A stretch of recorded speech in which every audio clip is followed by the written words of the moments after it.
have you just, tell me how you got into all this. How I got into it? Yeah. I was nuts. Well, to make a long story as short as possible, a friend of mine, a guy named Don Johnson, who was then the timber log buyer for Rough and Ready Lumber Company, asked me if I'd come and talk to the board of directors of the Southern Oregon Timber Industries Association. This would have been in the fall of 1985.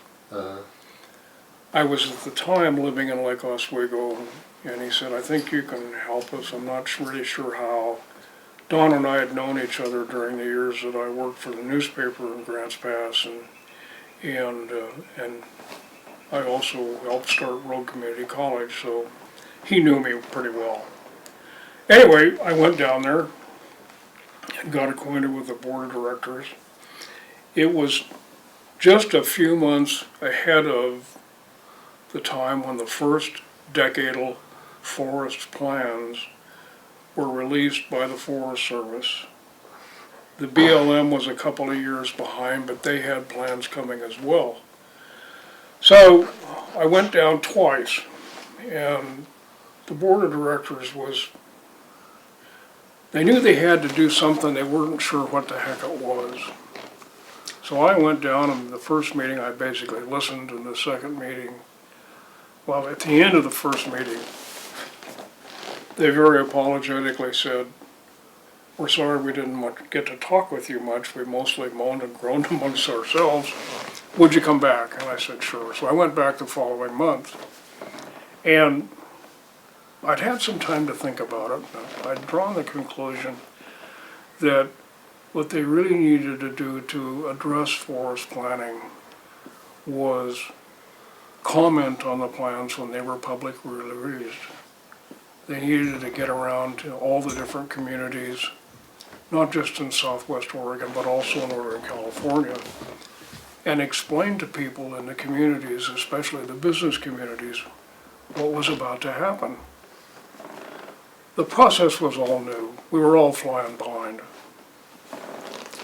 But I said, I think what you need to do is you need to start some kind of a newsletter or something. You need to define your audience, and you need to say what you think, without regard to what else is going on. Mm-hmm. And I got all done, and they all thought it was a pretty decent idea, but they wanted to talk amongst themselves about it. And I said, well, call me when you get done, and whatever, and we'll decide to proceed or not. And I described the process of publishing and all that, and so I get up, excuse myself, I'm leaving, I'm going back to Lake Oswego. I have a 3.5-hour drive ahead of me, and I'd like to get home. Well, there's an old guy in the back of the room, R.B. Schlegel Trucking. That's one of Bob's trucks up there. Oh, yeah. Anyway, Bob he passed away here a number of years ago, but he had a voice that kind of sounded like he'd been gargling cement. And this voice from the back of the room, who hadn't said a word in the first meeting or the second, he just says, well, Sonny, he says, that's a hell of an idea you got there, but he says, there isn't a son of a bitch in the room that knows how to do it. Would you do it? And kind of over my shoulder, I said, yeah, sure. And I laughed. Well, we started. In fact, I moved to Grants Pass, where I met you. I moved into that house. And we started, and that was in the fall of '85. Uh-huh. So 37 years this fall. Is that right? Yeah, 37 years this fall. We started what became Evergreen magazine. Mm-hmm. We didn't have a long-term plan. We figured we'd, get through the forest planning process in good order, and we'd be done. And I'd find something else to do. Well, as you know as well as anyone, Mike, the forest planning process has never really ended. Right. Although Southern Oregon Timber is basically long gone, you know, all the mills that helped us get started were family-owned mills. Not one of them survived the listing of the Northern Spotted Owl in 1990. Not one of them. They're all gone. And I think all of the mill owners that I knew have since died. They were guys nearing retirement age then. I think the only one left is Dick Rudisell. I don't know if you remember Dick or not, but he was kind of the head guy for Boise Cascade in the state of Oregon. Brilliant guy, accountant by profession, a really good listener, and when Dick decided to say something in a meeting, people stopped and listened. He was really smart and really good and very supportive. Dick, I think, is 94, and so far as I know, he's still living. I don't know if he lives in Medford or Jacksonville, where he is, but he's still down in Southern Oregon. And he's the last of the mill principals that I knew that helped us get started. Everybody else has since passed on. So, anyway, that's how we got started. When we put together the group that worked behind the scenes on the Healthy Forest Restoration Act, we hired, I'll think of his name in a minute, he's a Frank Luntz, Luntz. Okay. Luntz is a huge pollster, lives and works out of Washington, D.C. He's the guy who, when Trump ran the first time, he was the first guy to call the election and say, Trump won. And all the rest of the pollsters were there and thought that was the funniest thing they'd ever heard. Mm-hmm. He was right, Trump had won.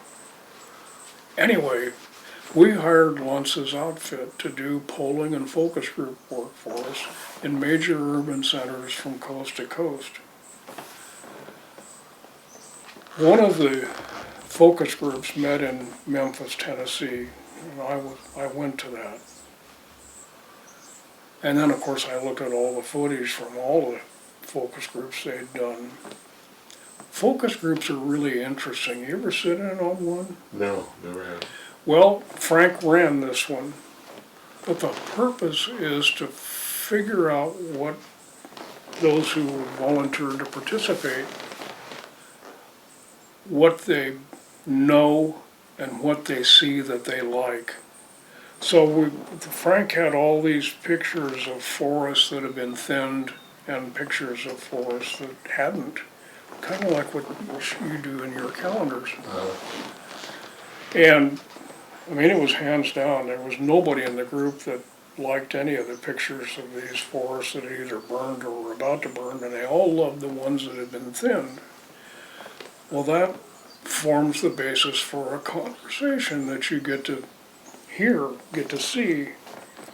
What I concluded from all the footage that I watched and the Memphis session that I observed, there are four things that most people in the country really want from forests. Mm-hmm. Clean air, clean water, abundant fish and wildlife habitat, and a wealth of year-round outdoor recreation opportunity. That's it. Yeah.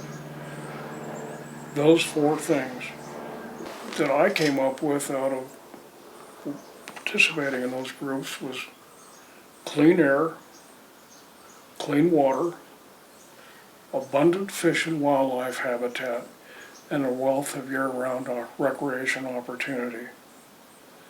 Not qualities you find in dead black standing sticks. So if we use that as our guide, what we know is that people love forests. Those are the things they recognize that fulfill them. That's what we should strive for. Right. In the way in which we manage at least public forest land. Now, most tree farmers, the family-owned forest tree farms, meet those same goals, or those same desires, I should say. The big industrial guys, the REITs and the TIMOs, it's all about the time cost of money.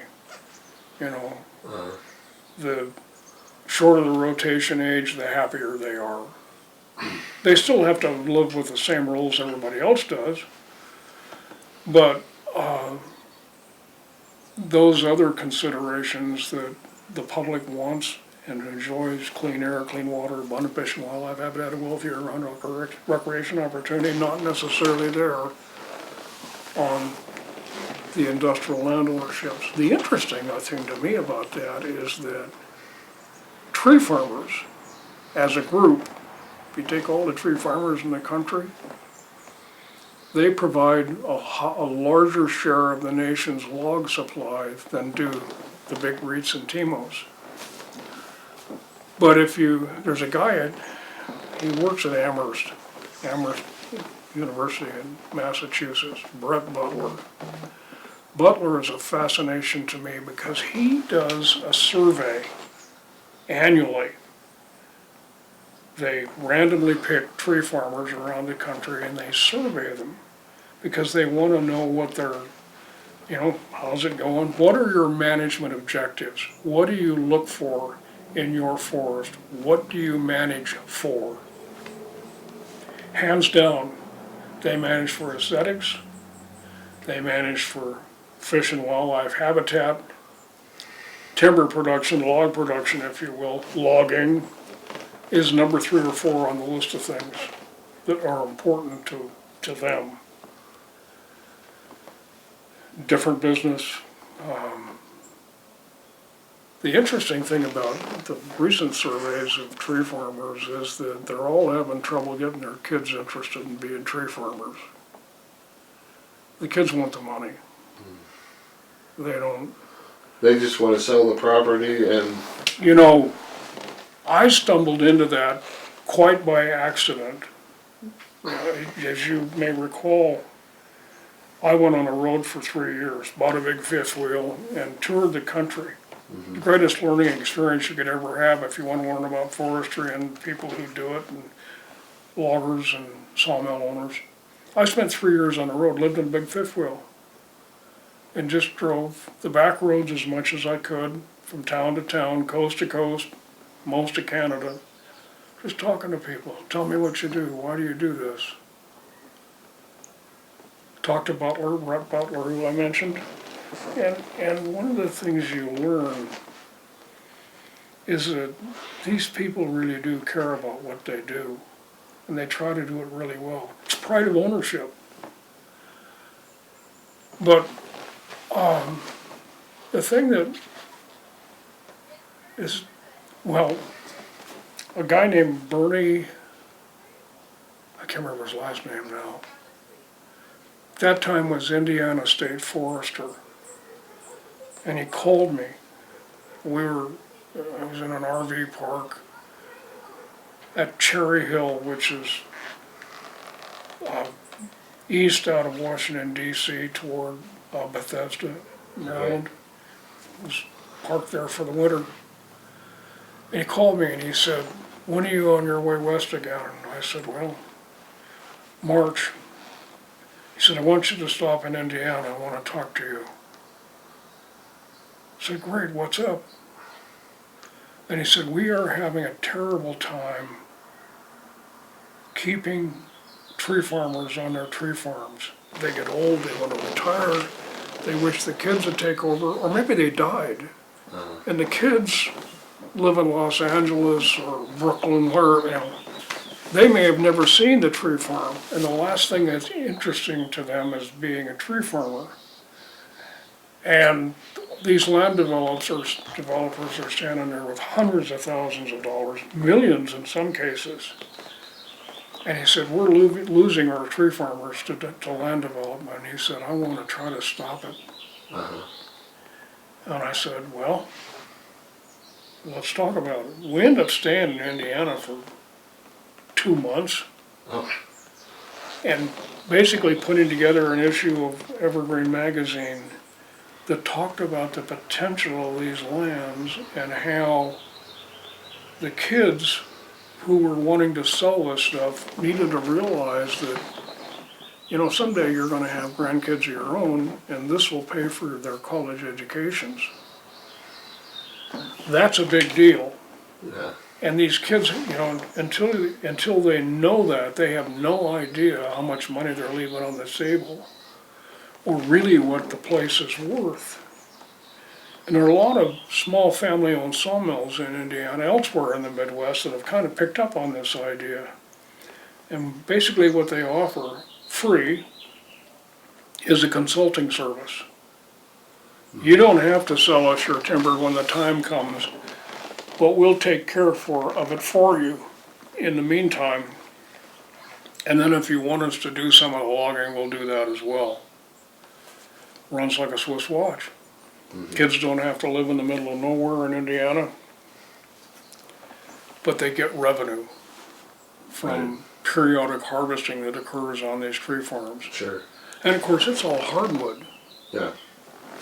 So it's worth a bloody fortune. Just like Robbo and Steve do for their clients. Just, it's red oak and it's black oak and it's cherry and these are high value woods. Uh-huh. In fact, I went out with a guy named Dennis Lemaster. He had been in charge of the wood engineering program at Washington State, and he went to Indiana as dean of the forestry school. He's kind of a controversial guy, interesting guy. I enjoyed him. But he said, I want you to come with me. We've sold a tree on our tree farm at Purdue University. They have a big tree farm. And they had sold one tree, a black oak, that was 110 feet tall and straight as a steel beam. And they sold it. The ultimate buyer of the veneer was actually a big brokerage house in Manhattan. And they were going to use the veneer as paneling in their board of directors room. Okay. They bought this tree from Purdue University, from the forestry school, for something like $125,000. One tree. Wow. And Purdue hired this outfit that came in with a crane, and they took that tree down from the top to the ground in, I think, 24-foot sections. Lowered each piece with a crane and laid it very gently on a flatbed truck. And it all went to southern Indiana to a veneer mill. And then it went, hardwood's expensive, Yeah. So, but yeah, it was, How big a diameter tree was that? it was 5 feet on the butt, 5, 6 feet. It was a big tree, old tree. Yeah. But it was perfect. And when they got it all down on the ground, I walked around and looked at the butt sections all on them. It was just solid. The tree was solid as a rock. Not any rot in the core. None. Wow. Wow. It was a beauty. Yeah. And it went away on a flatbed truck.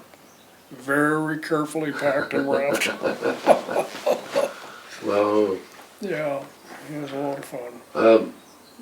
What is happening with the blowtorch forestry? Oh, God. We were talking earlier about how neither of us really blame the Forest Service for what has happened over the last 30 years. I certainly don't. But I think that the Forest Service has come to the conclusion that the only way it can manage, if you will, is basically to burn it down. The term they use is manage fire. Right. And so they say that they are running these big box fires. The ones in New Mexico that got away from them are perfect examples. They're big box fires. They're purposefully set. Or they take a small wildfire and try to herd it across the landscape. Basically, the goal is to somehow imitate what prescribed fire would do after logging, but that's not gonna work because all that crap is still standing there, so it's all gonna burn. And it just, but they do it because there's nothing else they can do. In a perfect world, you'd go into those forests that are overstocked and have a lot of dead trees and a high risk of fire, and you'd remove those trees. Just the ones that are in trouble. Right. And you'd leave the rest standing. Try to account for age class diversity as best you can. In other words, trees of different ages and different species. It's what forestry is. Foresters used to do it and do it really well.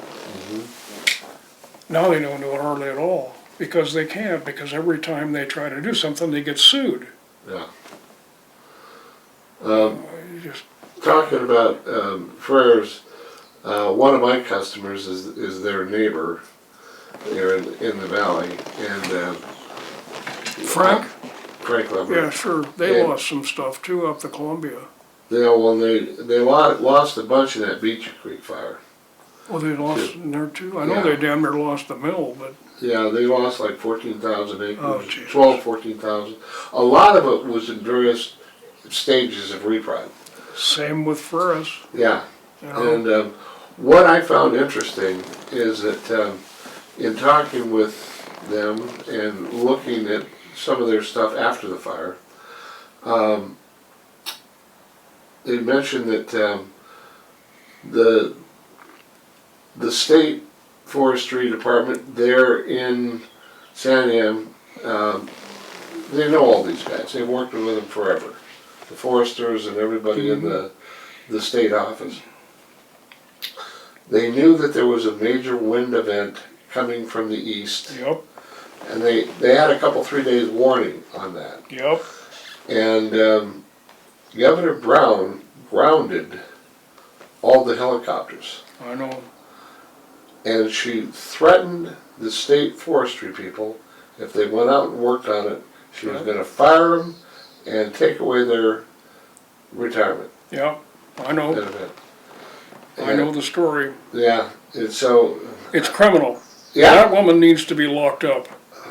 definitely. What she has done, you know, and I've been working with Bob Zyback on this stuff having to do with the Elliott, which is now no longer a state forest. It's for research. Is that her It's doing? Site 1 ground, for heaven's sake. Yeah, Jerry Phillips did it. Phillips, well, I think they hired Phillips in 50, 51, 50, I can't remember, right in there.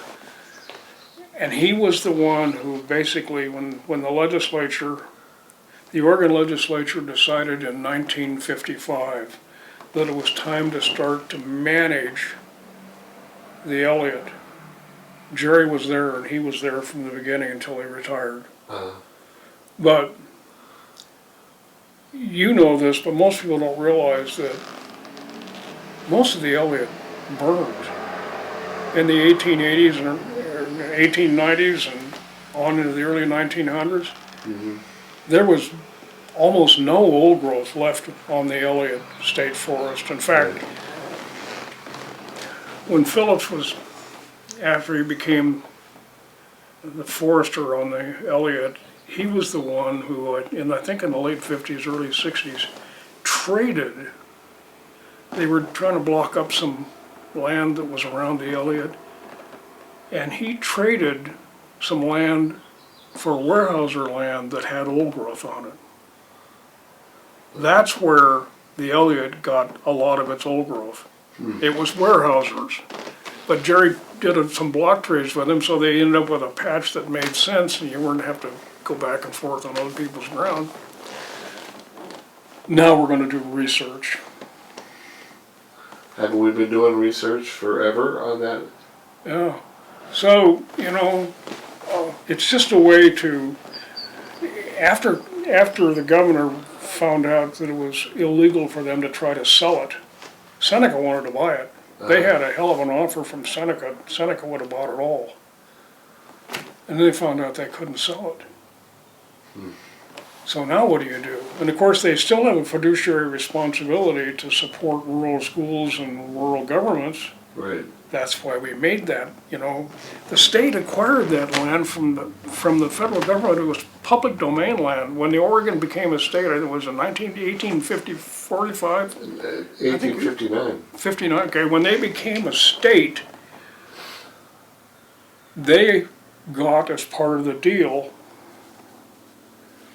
I think about 2 million acres of public domain forest land. But the deal was,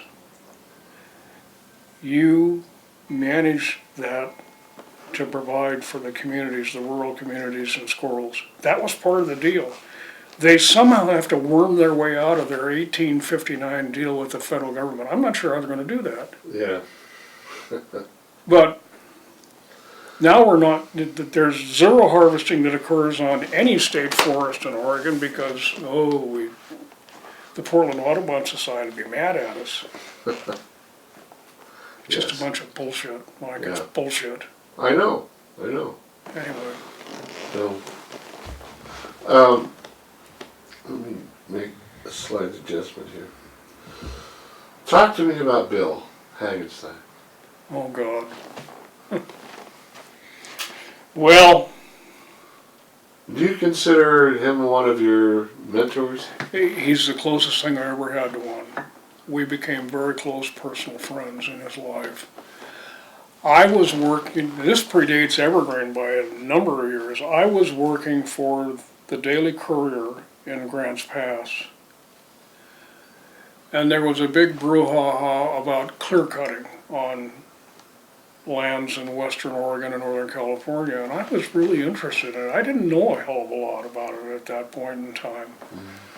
But I got the Courier to go along with me. I said, I want to do a series of articles on this and really dig into what this is and how the federal agents are dealing with it, what private landowners are doing. I want to find out. And of course, this predates computers and cell phones and all that stuff, so a lot of windshield time. And someone, I think it was probably, oh God, what was his name? The guy that ran the Northwest Timber Association for years and years. Arnold Ewing. Okay. Arnold, and I'd never met the guy, he called me and he said, I understand you're doing this series, and I said, yes. And he said, well, I got a couple of, he said, actually, I've got one guy I want you to talk to. He said, his name is Bill Hagenstein, and he's with the Industrial Forestry Center in Portland. And he said, he can help you. He said, he knows everybody, he knows everything, and he can really help you with the story that you're working on. I was already working on it, but I said, so I called him. Yeah. And that's how we met. And he actually came down to Grants Pass, and he brought Dave James with him. Dave James was the vice president of public relations for the old Simpson Logging Company. Okay. He lived in Seattle. One of the classiest men I think I've ever met in my life. Very well spoken. He was an elegant man. But he didn't mind getting his hands dirty. He and I became friends. He took me down to Eureka, California. And I spent several days down there on Simpson land looking at how they were managing and logging redwood. What an education that was. He took me, and of course Dave, he always wears a sport coat, he always has on a white shirt and a tie, and he wears a matching kerchief in his pocket. Oh, yeah. I mean, this guy looks at it like he just stepped out of Hartshafter in Mars.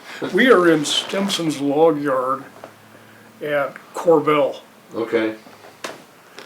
and the mud is about this deep. And he said, we're gonna go out to John Youngst's office, Yingst. John Youngst was woods boss for Stimson in California. This guy had balls that went clink in the night. He was big. He was a Finlander. He was very gruff.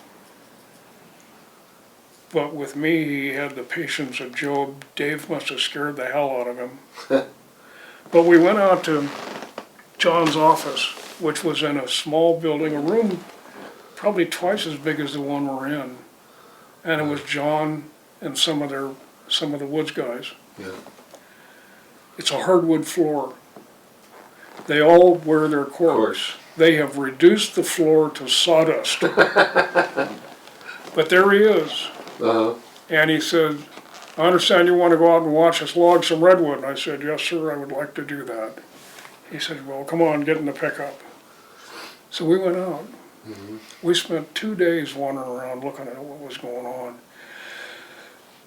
Felling redwood is very interesting to watch because they have these dozers out there and they basically build a soft bed in which the tree can fall. Mm-hmm. Because these trees are so valuable, they don't want to break them. And they're brittle. Yeah.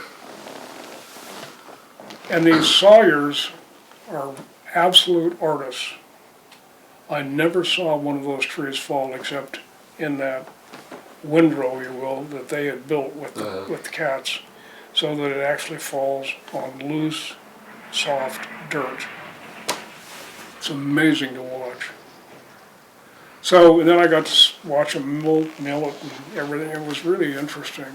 A lot of the homes that were built in San Francisco following the earthquake and fire are built from redwood. Really? Yeah. It's fascinating to me because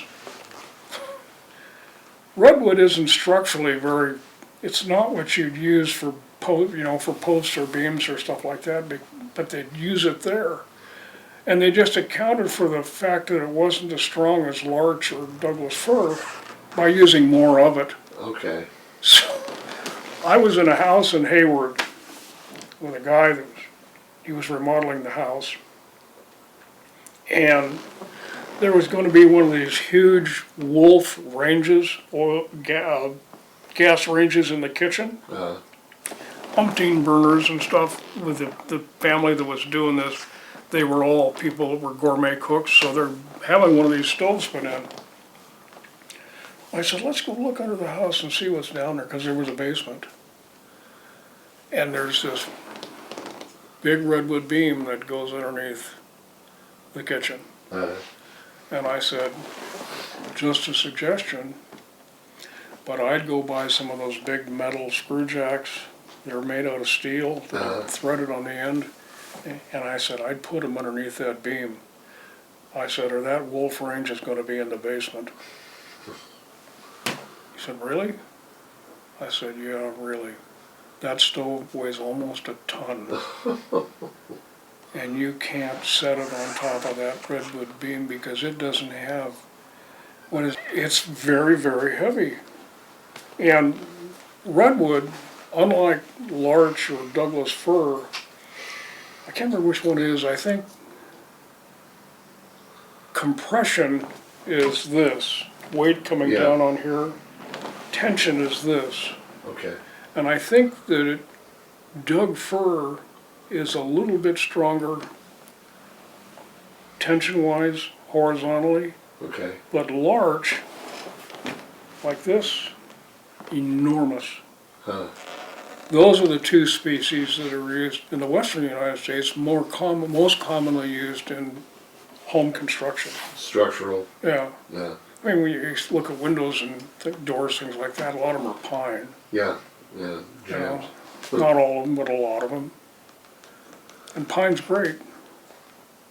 But I don't know if you remember this, but years ago, Kmart, which is gone now, Right. Kmart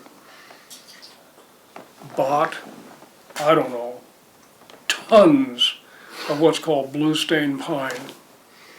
Okay? Mm-hmm. Blue stain is actually a fungus, Okay.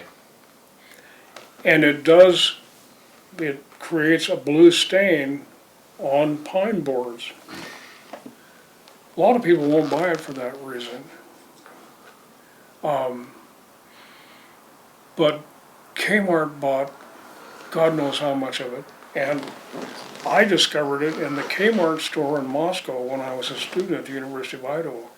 They were selling these, and they were wrapped, I think, in plastic, as I recall, but there were 6 boards, and they were 4 feet long, Okay.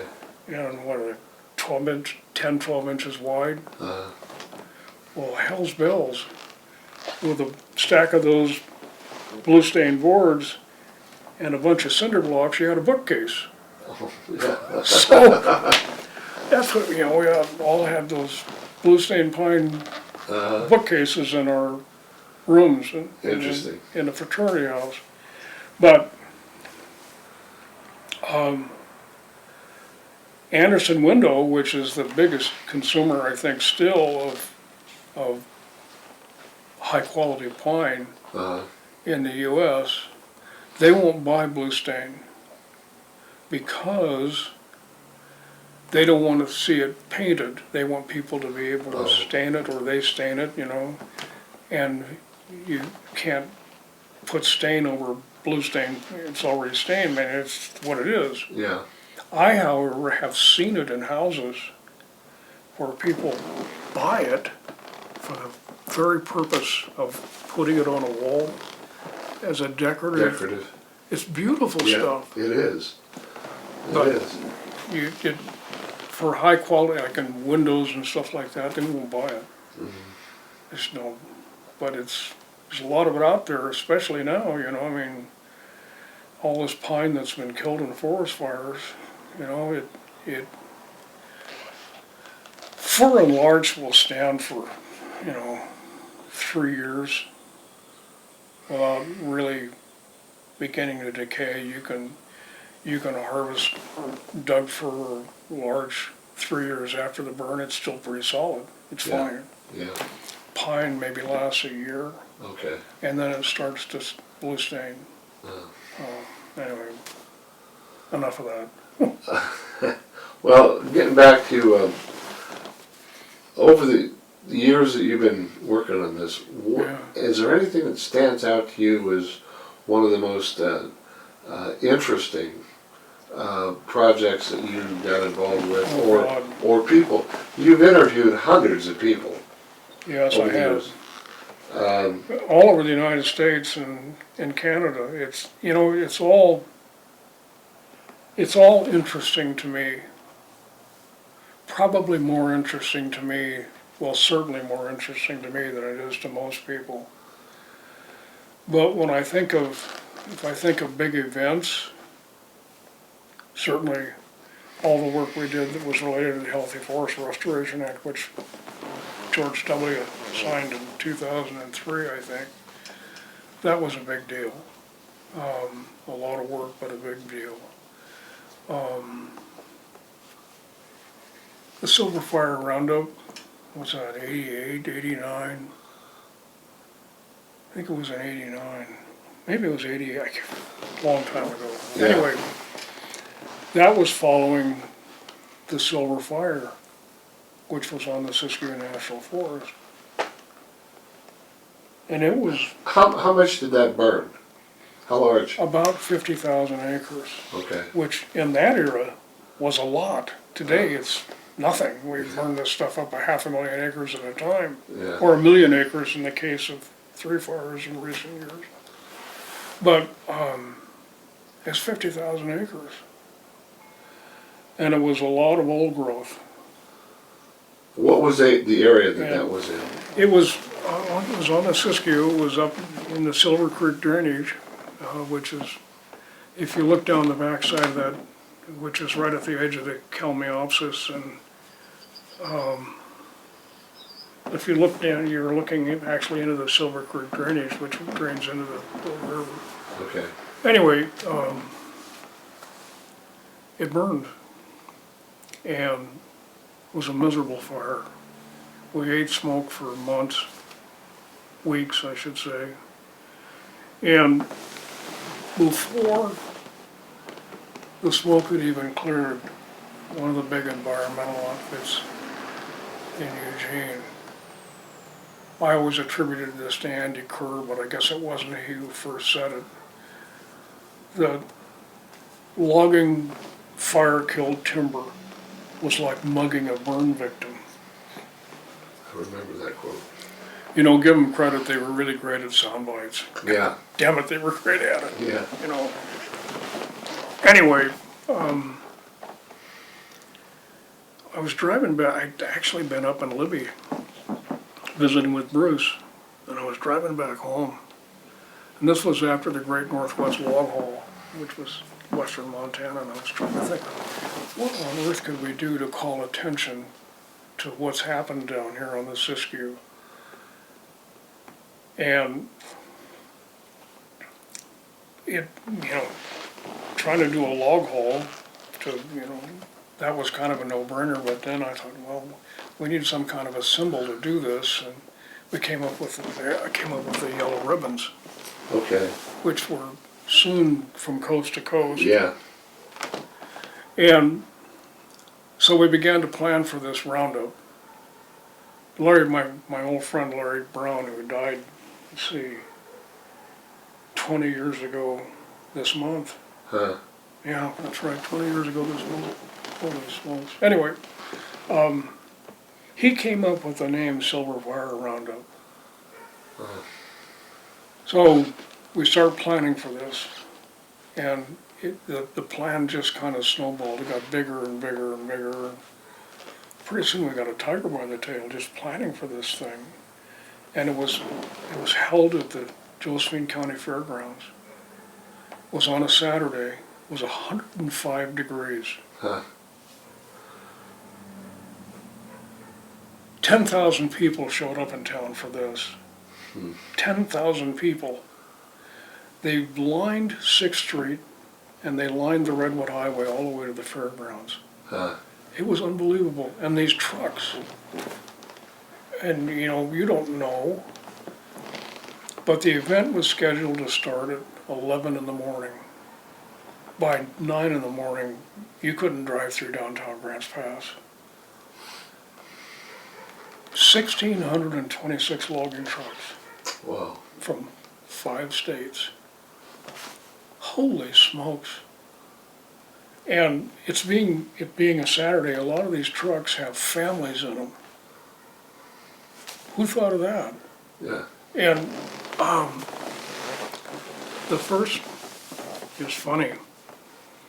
There were trucks coming up the Redwood Highway, coming up the highway on Interstate 5 from Medford and south into California, and trucks coming down I-5. Mm-hmm. At about 1 in the afternoon, trucks trying to exit I-5 at Grants Pass were backed up to Glendale, 26 miles. Wow. These trucks are all pulled off to the side of the lane, the side of the road, Yeah. just waiting their turn, and you know, they're going down 6th Street in Grants Pass through all these people yelling and applauding, you know. Anyway, it was a hell of a deal. Where do you see forestry down the road? Where Where's do it I going? see it headed? Oh, wow. Well, you know, in my writing and speaking, I tell people that I think private landowners, by and large, do a good job. I think states do a good job. Not every state. The state of Oregon's kind of falling behind here. And I think tribes that own timberland do a great job. The Forest Service will hope they can find their way back to daylight. Mm-hmm. It's a very dark period let's see, the Forest Service was founded in 1905, so what's this, 117 years. What's happened in the last 30 years, or the last 20 years, or even the last 10 years, it's mind-boggling. Yeah. It's criminal. the agency it's lost its way. It lacks for leadership. I think the shame, the real sadness, if you will, here is that I think there's still a lot of really good people in the agency. This must be heartbreaking for them to watch. I know in the case of Forest Service retirees who are my friends, there's a lot of heartache and a lot of anger over what's happened. But I think states, by and large, do a good job. Tribes do a great job. Mhm. And I think private landowners do a good job. And I think the Forest Service is like a giant aircraft carrier. It's in the ocean. It takes a lot of space to turn it around. And it definitely needs a course correction. You know, the world isn't using less wood. And in the United States and in North America, if you will, the US and Canada, forestry is well regulated, highly regulated. Some countries, you know, that try to import wood or wood products to the United States, no regulations at all. Right. You know, it's very frustrating. About 15 years ago, I did a video on can we save our western forest, which was in regards to fire.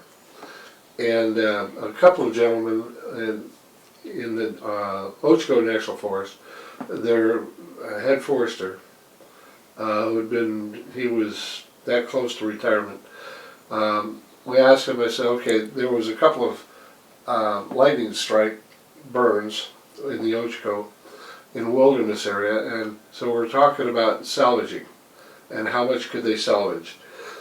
And one of the things that he did, and then we also had a similar fire on the Deschutes, so we're comparing them.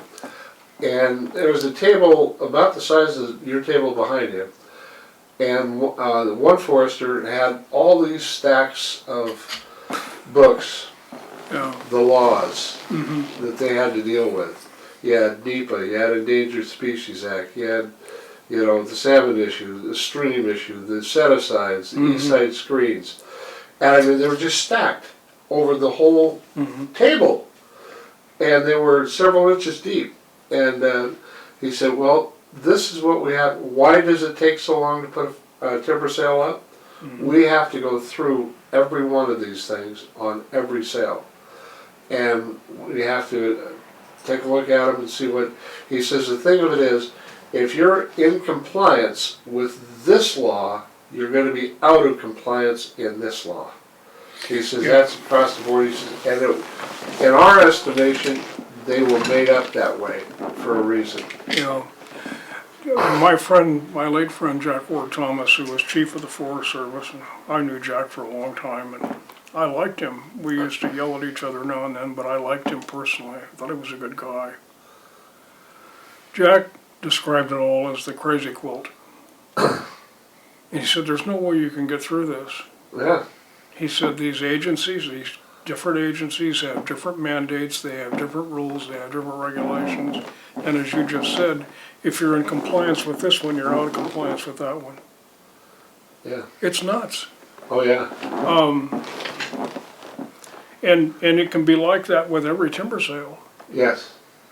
So you know, somewhere in the other room in there in the library, I have a copy of the use book, Okay. which was written by Gifford Pinchot. Okay. And it was the instruction book given to every forest ranger. I can't remember what year it was written, early 1900s. The Forest Service was founded in 1905, so it was not long after that. Right. And the use book is, I think, 25 pages. And it covers everything. And mainly it deals with the relationship between the Forest Service and whoever is out there that we're trying to deal with. 25 pages. You know, as opposed to 2,500 pages. Yeah, maybe, for one sale. Yeah.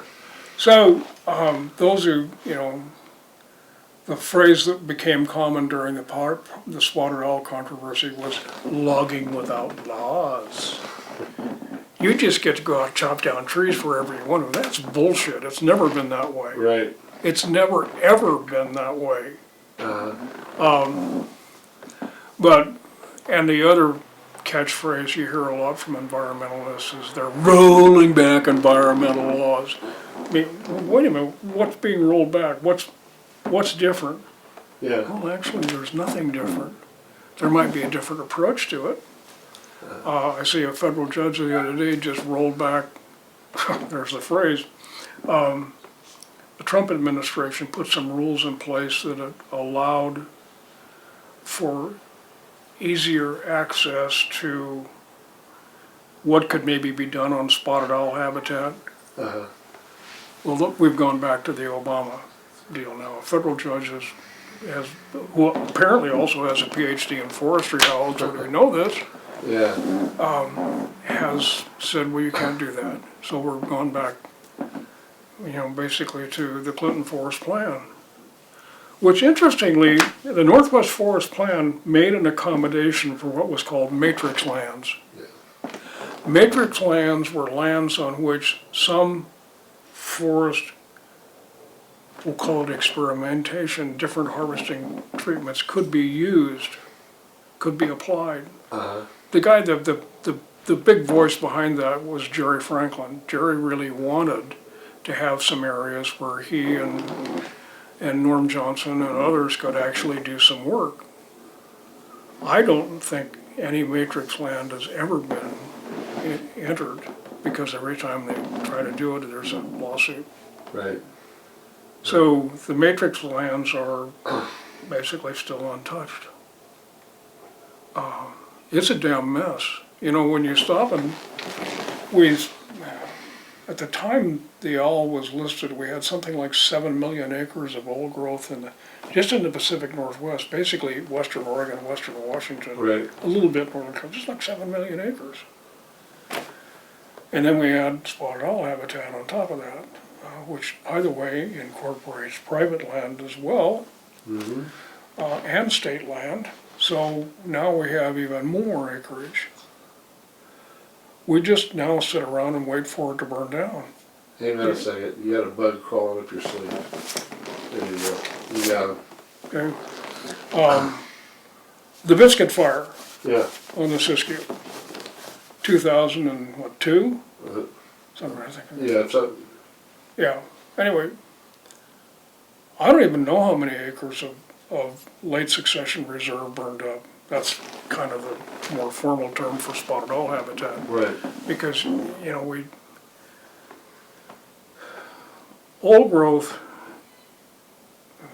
isn't something it doesn't fit the definition of what you can do with the Endangered Species Act. So you have to find a species that qualifies. Uh-huh. Old growth is sort of in the eye of the beholder. Well, they found the spotted owl, which supposedly was going to perish if we didn't save all this old growth habitat. Turns out that owls, are really habitat generalists. We use some kinds of habitat for one thing, some kinds of. This is why we found, what year was it, 89 or 90, they found nesting spotted owls in a 30-year-old Weyerhaeuser plantation near Klamath Falls. I photographed those. Also, in fact, I photographed something like 60 nesting pairs down there with Lowell Diller, Simpson, and it was I'd already photographed most all of these nests in second growth before we finally found a pair in old growth that actually had. Yeah. So I can remember being in a meeting, I think it was in Klamath Falls, where, and it was not too long after these nesting pairs had been found. And people were kind of up in arms. What the hell is going on here? right. So they have this big meeting, and I don't know if the guy was from the Fish and Wildlife Service or the Forest Service, but he's an owl biologist. And somebody said, what's going on? What's wrong? What is it? This is 30-year-old habitat. And with an absolute straight face, that guy said, well, we think there's something wrong with those owls. What are they, mentally ill? Come on! Yeah. Yeah.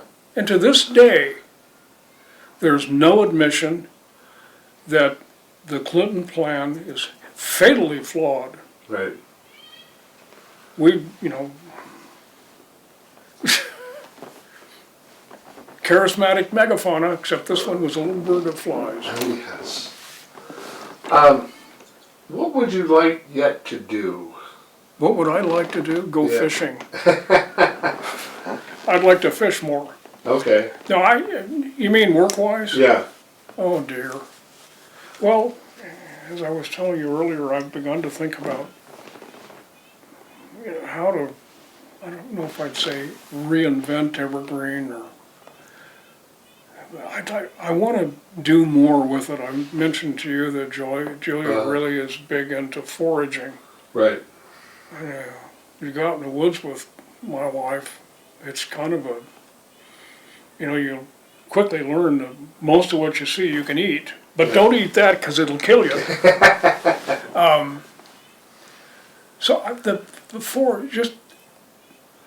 Just exploring the side of the forestry story that has to do with all the things nobody's thought about. Right. What you can eat, fishing.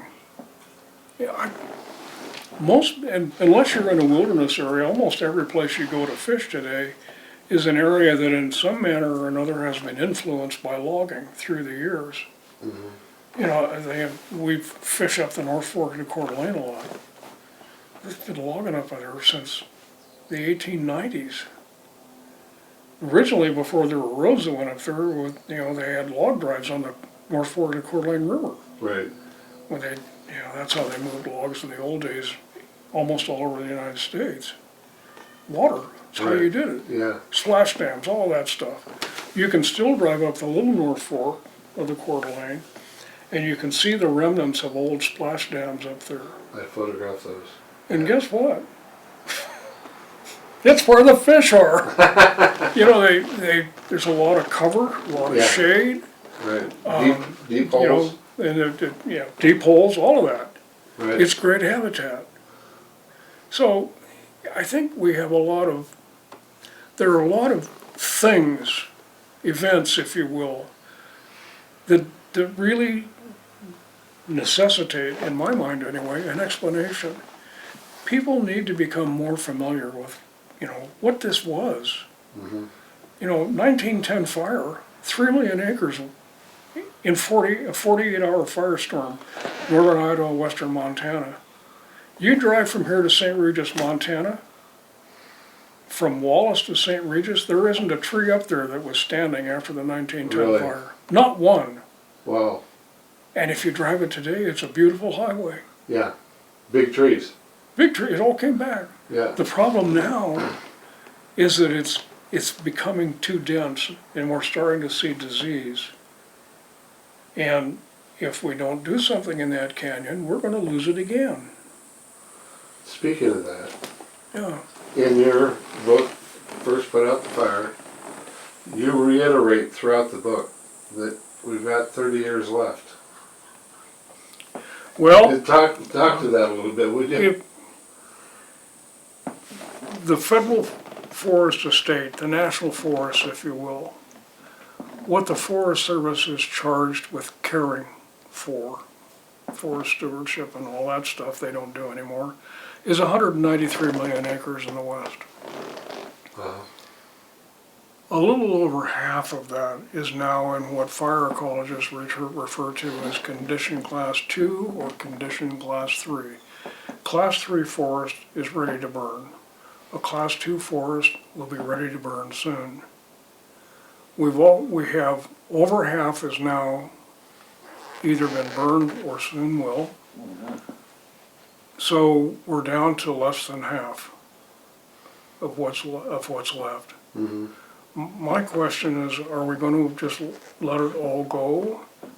Does the public know that? Do the American people really know that this is kind of the Forest Service's new operating plan? We're just going to let it all die and burn. And we're going to give that a name. We have a name, and what is it they call it? Fire for ecosystem benefit. I'm sorry. Can you tell me what benefit comes from allowing these forests to burn to the ground? And we'll see them again in anywhere from 1 to 300 years, depending on what species and where it is. Yeah. I don't think the country has any idea that's what's going on. No. I'm sure they don't. So, we probably have, depending on weather, which isn't too hot right now in a lot of the west, we probably have 30, 40 years left. You know,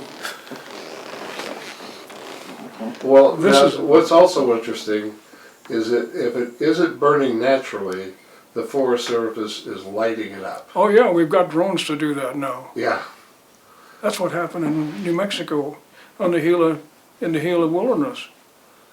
They just flew drones in there and dropped them. uh, What was the term I heard for that? Somebody said it's like,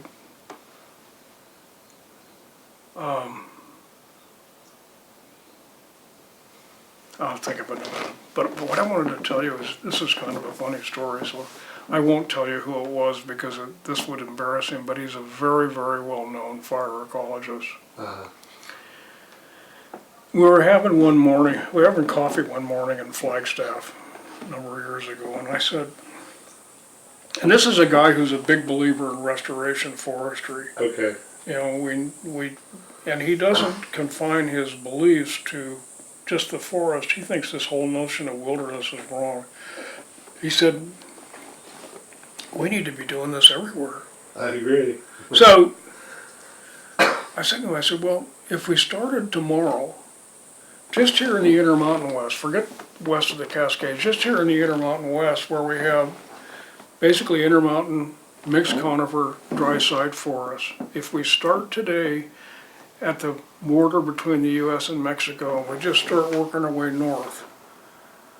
And we're going to do all the thinning and stand thinning work all the way as we go along. How long does it take us to get to Canada? This is basically it's the ponderosa pine, there's western larch, there's lodgepole, Douglas fir, interior Douglas fir, which is different from what's out on the coast. And he said, how long does that take? He thought for a minute, he said, I think we could finish in about 60 years. I said, really? Yeah, and then just sort of as an afterthought, he said, well, we wouldn't need that sawmill industry after that. I said, really? I said, answer a question for me then. I said, let's start with the forest we thinned in year one. That's Right. down on the border with Mexico. And I said, now it's 60 years later and we're up at the Canadian border. I said, what's that forest we thinned 60 years ago look like now? And he looked at me and he started to smile. He said, well, I was wrong. He said, I think we'll still need that sawmill and logging industry. I said, yeah, we will. I said, it's perpetual if it's done right.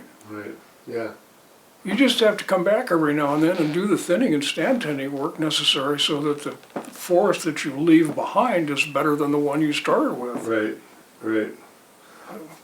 What's so hard about that? I asked that same question 20 years ago Yeah, in the Cascades, yeah, and the west and east side of the Cascades. And Bob Zydak and I can't remember who else from Oregon State answered that question. They came back and said, I think we're looking at 99 years yeah. to do the same thing. Mm-hmm. And then says, and they offer the same things. Yeah. And guess what? We're ready to do it again as soon as we get up there. So. You can do this perpetually. Mm-hmm. Reduce the risk of fire, killing fire that's now, by the way, also burning down entire towns. Right. You just stay at it. Just stay at it. You get into the southeast where all land is private, the rotation age is in the low 30s. And they use a lot of thinning, Yeah. and they use prescribed burning after they thin. It's perpetual, it's every year. Yeah. Yeah. That's how you And they maintain got some good looking forests. beautiful stuff. Yeah. It's just, we have a hell of a mess on our hands. Mhm. We really do. Do you think we're, well, most heavy duty environmentalists that I know or know of aren't Republican. What a surprise. Yeah. And as long as we have the Democrats in the position they're in and using the courts the way they've really done their homework on how to block everything that there They is. have.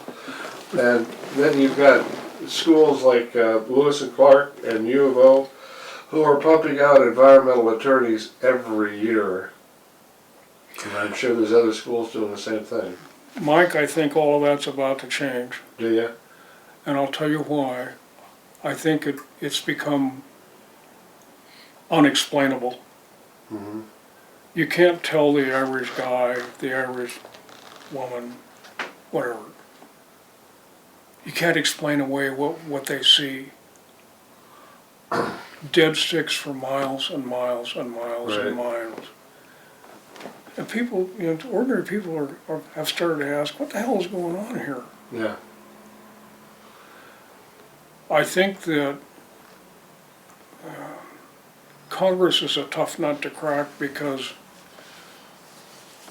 people in Congress who come from big urban centers, especially in the East, they don't really have a dog in this hunt. So the environmental vote they cast is free. Yeah. But I think even in places like California, especially California maybe, enough bad stuff has happened there over the last few years that's fire related that people are starting to ask, what are you doing here? Well, one thing about California, we're having the same thing in Oregon, Washington, is that we're getting down to the point where there's no industry left that can deal with the situation. We're down to the nubbin now. Yeah. You know, I mean, I can, when we started Evergreen in 1985, there were hundreds of sawmills in the western United States, most of them family owned. Mm-hmm. Hundreds. Today, I don't know, the last association out here that is kind of a rallying point for people that would like to do business with the federal government if they could learn to trust it again. What do we have? 30, 40 mills. That's from California, Oregon, Washington, Idaho, Montana, Wyoming, Utah, Nevada, Arizona, New Mexico. That's it. That's it. Yeah. So we really, and that's the ugly side of this coin. So because even if we wanted to start tomorrow and say we're going to fix all of this, we don't have the infrastructure to fix it. We don't have the milling capacity or the market. Or the trained personnel. Or you're right, we don't have them. Many of these crews that I go out with, the loggers, are in their 70s. Yeah. Yeah, the followers.